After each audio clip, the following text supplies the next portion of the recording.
Hello, friends. Welcome in. Today, we're going to go over Revelations, the second part of chapter 2. So before we go into the study, I want to talk to you about a couple of things regarding the book of Revelations. Revelations is written by the Apostle John, and these are churches that he was kind of responsible for. He was writing them letters from the perspective of heaven, where Christ had brought him to show him this. And they were letters to the congregation saying things that they already knew. Like, we know you've been under great stress. You've gone through this. You've gone through that. But then they were also saying, but this is the issue. This is what you need to work on.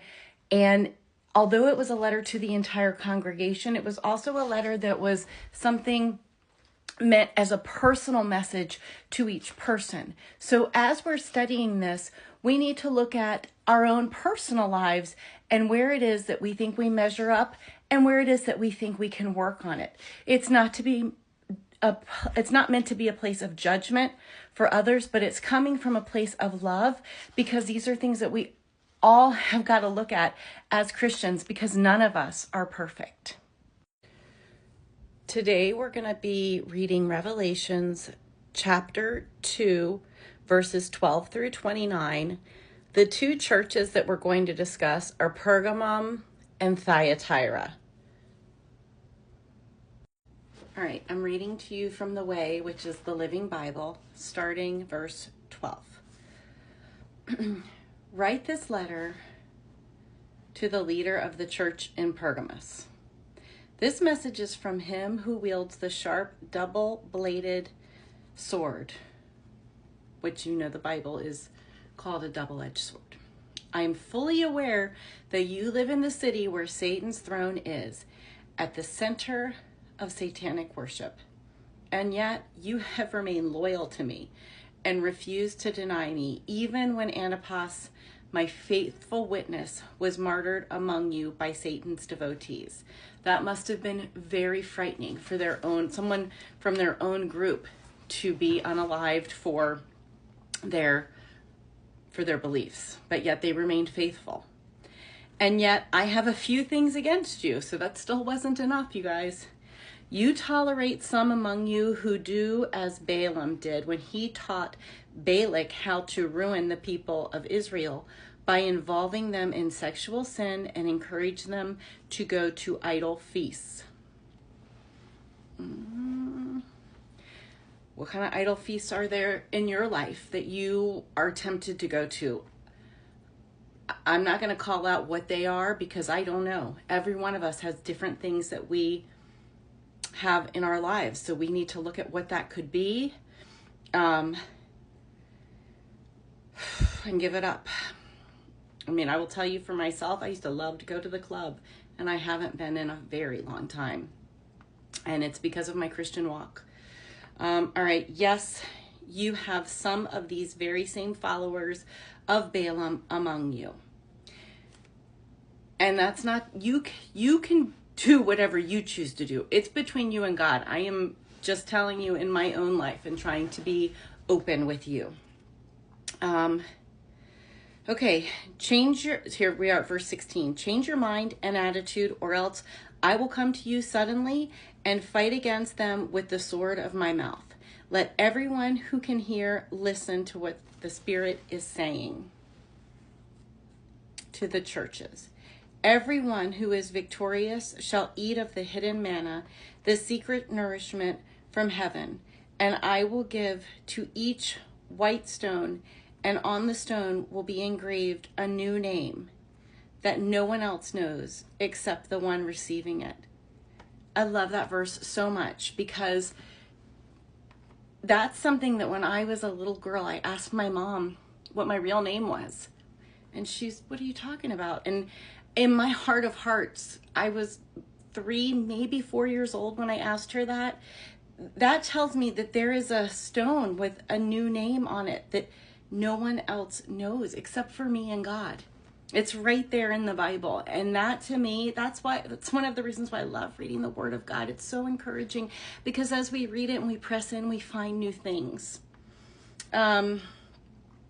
Okay, so verse 18, write this letter to the leader of the church in Thyatira. This message is from the Son of God, whose eyes penetrate like flames of fire, whose feet are like glowing brass. Wow, what a picture. What a picture of our Jesus. This is a message from, okay, I am aware of all your good deeds, your kindness to the poor, your gifts and service to them. Also, I know your love and faith and patience, and I can see your constant improvement in all of these things. How amazing. What a wonderful church. What a wonderful congregation that they're doing all of these amazing things. But there's more. Verse 28, yet I have this against you. You are permitting that woman Jezebel, who calls herself a prophetess, to teach my servants that sex sin is not a serious matter. She urges them to practice immorality and to eat meat that has been sacrificed to idols. I gave her time to change her mind and attitude. All right, I got to go back to this. There are certain restaurants I won't eat in because the food there's an altar with food to other gods. It's another culture. There are many restaurants that I won't go to because of that. And that is something I would encourage you to look at in your own life. As difficult of a choice as that has been for me, I feel like I have to share that with you. Okay. I gave her time to change her mind and attitude, but she refused. Pay attention now to what I'm saying. I will lay her upon a sickbed of intense affliction, along with all her immoral followers, unless they turn again to me, repenting of their sin with her, and I will strike her children unalive. And all the churches shall know that I am he who searches deep within men's hearts and minds. I will give to each of you whatever you deserve. Okay. As for the rest of you in Thyatira who have not followed this false teaching, and it says in parentheses, deeper truths, as they call them, depths of Satan, really, I will ask nothing further of you, only hold tightly to what you have until I come. So there are some people in that congregation that are standing strong in what they are convicted of as correct. Okay, verse 26, to everyone who overcomes, who to the very end keeps on doing things that please me, I will give power over the nations. This is in the millennial reign. You will rule them with a rod of iron, just as my Father gave me the authority to rule them. They will be shattered like a pot of clay that is broken into tiny pieces, and I will give you the morning star. Let all who can hear listen to what the Spirit says to the churches. As we wrap up, I have a few questions that I want to leave you with. Jesus said, anyone who is willing to hear should listen. So what effect can there be on a group when one person decides to make the change God asks of them?